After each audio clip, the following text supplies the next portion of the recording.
So Dr. Jason Johnson is an MSNBC contributor, and he recently went viral for getting into it with Nina Turner over the issue of Mike Bloomberg and whether or not he's an oligarch.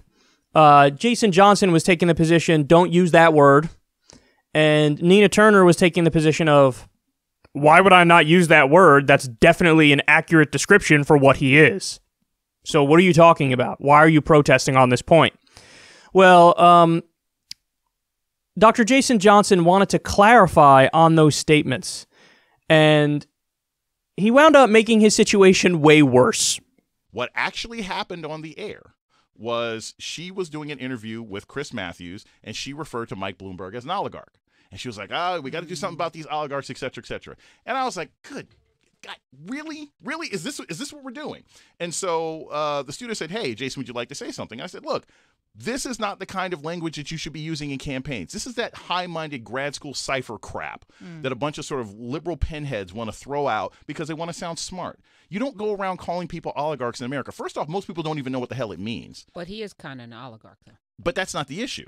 This isn't the kind of language you should be using. Regular people, this doesn't make any sense to them. And when you say these sorts of things, you miss speaking to regular people. Nina, I guess, misinterpreted what I was saying. She thought I was defending Mike Bloomberg. She thought I didn't understand what an oligarch was. Neither of those things was correct. We had an intense conversation and then moved on. I have no issue with it. I have no issue with Nina Turner. However, a large number of bargain basement, pathetic, doubly intensely ignorant, bigoted white boys who masquerade as liberals, who find themselves consistently in support of Bernie Sanders online, have decided that they want to make this part of their meme. I do find it fascinating that racist liberal whites seem to love them some Bernie Sanders consistently and always have a problem with any person of color who doesn't want to follow with the orthodoxy of their Lord and Savior Bernie Sanders. When that man sat in front of several members of Black Lives Matter and told them that the reason that more black people are in jail is because they sell more drugs, I seem to remember things like that. When that man got off the stage because he didn't want to talk to Black Lives Matter, and Jeff Weaver, his campaign manager, said to us, black journalists, why would Bernie want to talk to you right now, given what Black Lives Matter just did on the stage, because all Negroes are the same? I'm sorry, I kind of remember stuff like that. The man cares nothing for intersectionality. And I don't care how many people from the island of misfit black girls that you throw out to defend you on a regular basis. Okay. It doesn't mean that your campaign is serious. Crossed the line, sir. I don't care. I don't care. Well, it turns out you did care as soon as the network, MSNBC, heard your comments, and then you came out and apologized. So you did care. You did care when your job was on the line. So that is indeed what went on to happen. I guess people over at MSNBC saw the comments because this blew up on Twitter, and, you know, they were like, they probably gave him an ultimatum and said, listen, you're either no longer a contributor here or you apologize. And so he did come out, tail between his legs, apologized. You know, listen, obviously he believed what he said, and so he should have had some principles and went down with the ship and said, no, I'm not going to apologize, and then been fired from MSNBC. But in Dr. Jason Johnson fashion, you know, he decided, I'm going to fold because they're hanging something over my head. They're hanging my job over my head. So principles? Doesn't matter that I actually believe this. I'm going to, you know, fine, I'm sorry. I didn't really mean it, whatever. So, all right, let's go through his arguments here because this is just terrible. Now, who's he referring to? He actually goes on to say in that clip, the island of misfit black girls, he's saying, no, that doesn't include Nina Turner. I like Nina Turner. Okay, so then are you talking about Brianna Joy Gray? That, I think, is who he's talking about among, you know, other prominent female black supporters of Bernie Sanders. So look at the language. Look at, like, there's no policy criticism there. There's no substantive criticism there. You're just being a dick to black women who, ironically, don't fall in line with what you believe and what you want them to say. As that's your criticism of Bernie, pure projection. That's pure projection right there, what you just saw. You know, he goes, a lot of bigoted white boys like Bernie. Racist liberals love them some Bernie Sanders. Do you have any, I don't know, data backing that up? No, it's his feeling. My feeling. Yeah. So all the white people who are strongly supporting a candidate who marched in the civil rights movement with Martin Luther King, Now, they don't like it when you say that. Oh my God, that's old. Why are you bringing up old stuff? I don't know, it seems pretty important to me, but fine, look past that. Somebody who has consistently been on the proper side of racial justice issues his entire career. His entire career. But no, the white people who are supporting the guy who's correct on the racial justice issues, they're somehow bigoted. Why? Because they make fun of you when you say dumb things? I got news for you. That's not bigotry. That's them correcting the record when you say preposterous things. Like, stop trying to spin disagreement as bigotry when it's like Bernie supporters correcting you or going after you. Own it. Own a lot of the mistakes you make and the silly things you say, which leads to the main point, which is you took issue with calling Bloomberg an oligarch. Why would you do that? Why would you do that? That's why these people come after you. Not because they're racist, not because they're bigoted, because whether or not you acknowledge it and realizing it, you're playing defense for one of the most corrupt people in the goddamn country. Somebody who bought his way onto the debate stage with a $300,000 donation to the DNC, $800,000 donation to the Democratic Grassroots Victory Fund, which is all the state Democratic parties combined. Somebody who's been giving more donations directly to the individual state parties. He bought rules changes. He's the definition of an oligarch.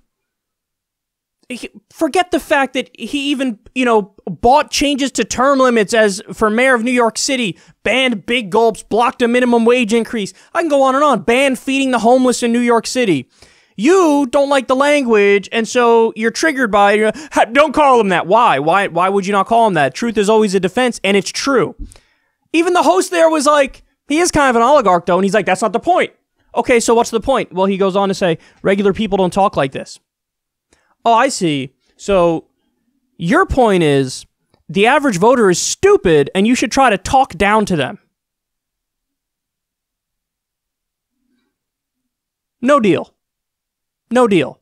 I actually think a lot of people know what oligarch means, and the ones who don't, it's not that hard to be like, oh, that's an interesting new word I never heard. Let me look it up. Google oligarch. Oh, look, it fits the definition. Wow, would you look at that? So why? Oh, talk down the vote. The idea that Nina Turner is somehow not connecting with regular people, that might be the least true thing anybody has ever said in human history. Nina Turner is masterful at connecting with ordinary people. Nina Turner is an amazing, surrogate for Bernie Sanders. Going out there, her speeches are incredible. They're moving. They give me chills. They give other people chills. You want to take part in the movement after hearing her speak. The idea that she's somehow, oh really, she looks like some out-of-touch academic? You look like an out-of-touch academic. You do. Everything you just said there was an out-of-touch academic nonsense argument. Are you kidding me? Oh, don't use that word. The peasants don't know that word, so don't use that word. Try to talk down to them. Oh my God. A really out-of-touch, up-your-own-ass academic thing to say is, oh, any supporter of Bernie Sanders who's white, who criticizes me, is by definition racist and bigoted. That line of argument is a pretty out-of-touch, in your ivory tower academic point to make, when all those people that you're demeaning support every single policy position that would improve black and brown lives in this country. That would improve all working-class lives in this country. Oh my God. So anyway, as I said, he apologized. He came out. I honestly would have had a lot more respect for him if he didn't. Because you heard him there. He meant what he said, man. He meant what he said. And his point is, hey, listen, I am judging you.